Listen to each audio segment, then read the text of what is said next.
Merhaba arkadaşlar.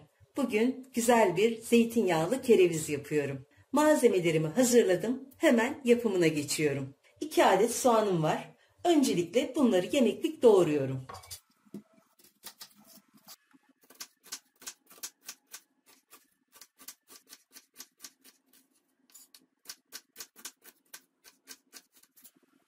Doğradığım soğanları içinde yemeği pişireceğim kabın içine alıyorum.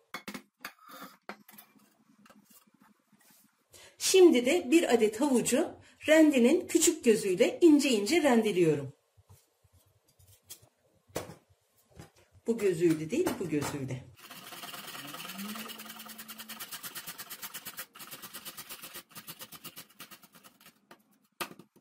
Şimdi ocağımın başına geçiyorum. Ocağımı yaktım. Tenceremin içine yarım su bardağı da zeytinyağı alıyorum. Bu aşamada soğanların üzerine 1 tatlı kaşığı şeker ve 1 çay kaşığı da tuz ekliyorum.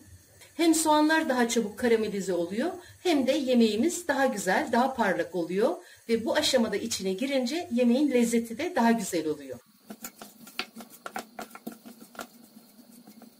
Soğanları yağda şöyle iyice bir çevirdikten sonra üzerine rendelediğim havucu alıyorum.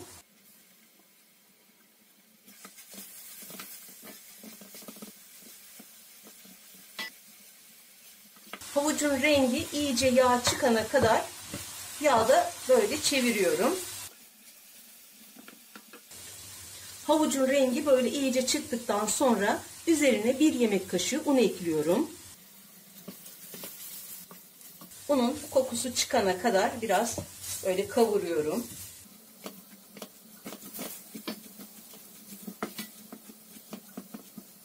Şimdi de üzerine 1 bardak soğuk su ekliyorum.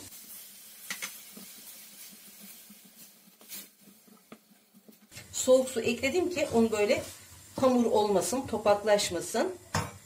Bunun da üzerine 1,5 su bardağı taze sıkılmış portakal suyu ekliyorum. Bunun da üzerine şöyle çeyrek su bardağı limon suyu ekliyorum. Taze sıkılmış olmalı. Yemeğin suyu böyle kaynamaya başlayınca içine 1 bardak bezelye ekliyorum. Ocağımı biraz kısıyorum. 1 adet patatesim vardı. Onu da soyup küp küp doğradım. Bezelyelerin de üzerine patatesi ekliyorum. Tencerenin kapağını kapatıp böyle kısık ateşte bunlar yavaş yavaş pişerken ben de kerevizleri hazırlıyorum. Bir kabın içine bir miktar su aldım. Onun da içine 1 yemek kaşığı un ekliyorum. Bir de yarım limonun suyunu. Şöyle limonumu da iyice içine sıkıyorum.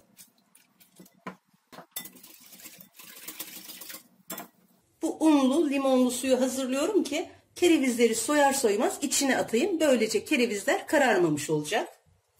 Burada 3 adet kerevizim var. Biraz derin soyuyorum.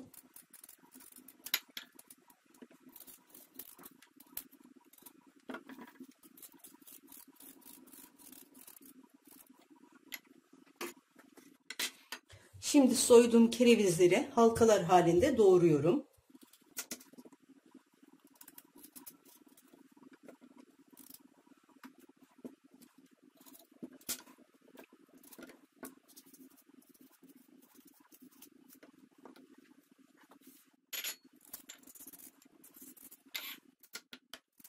Bu şekilde tekrar suyun içine atıyorum.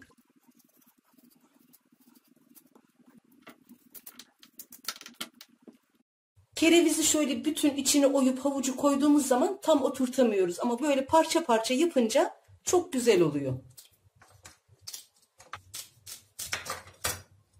İşte bu şekilde.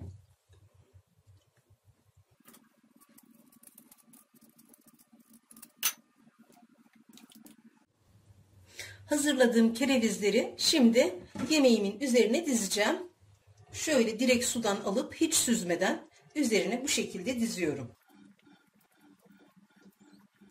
Şu içinden çıkardığım orta göbekleri de içine atıyorum.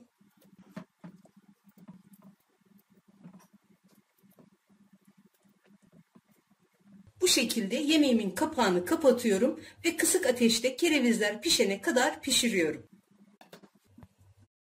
Yemeğimi kontrol ettim. Çatalı batırdım kerevizlere. Pişmiş.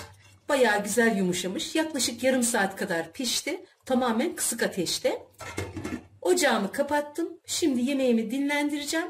Biraz dinlendikten ve soğuduktan sonra servis tabağına alacağım.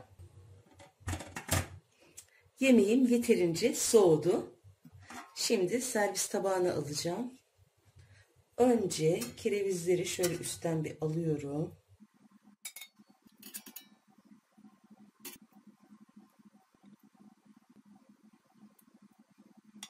Alttaki sebzeleri servis tabağının alt tabanına yerleştiriyorum.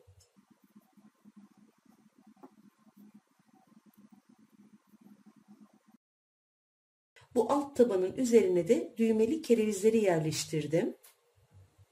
Suyu çok güzel. Şu kıvamlı suyundan da şöyle biraz gezdiriyorum. Üzerine de kerevizin göbek yapraklarından şöyle biraz serpiştiriyorum. Çünkü bunun çok güzel bir aroması var. O kerevizin kendine has aroması yeşil yapraklarında. O yüzden ondan biraz böyle serpiştiriyorum. Dilerseniz üzerine maydanoz, dereotu da serpebilirsiniz. Hem görüntüsüyle, hem lezzetiyle, hem de şifasıyla gerçekten çok güzel bir yemek. Herkes yapsın, herkes denesin isterim. Yapmak ve denemek isteyen herkese şimdiden kolay gelsin, afiyet, şifa olsun.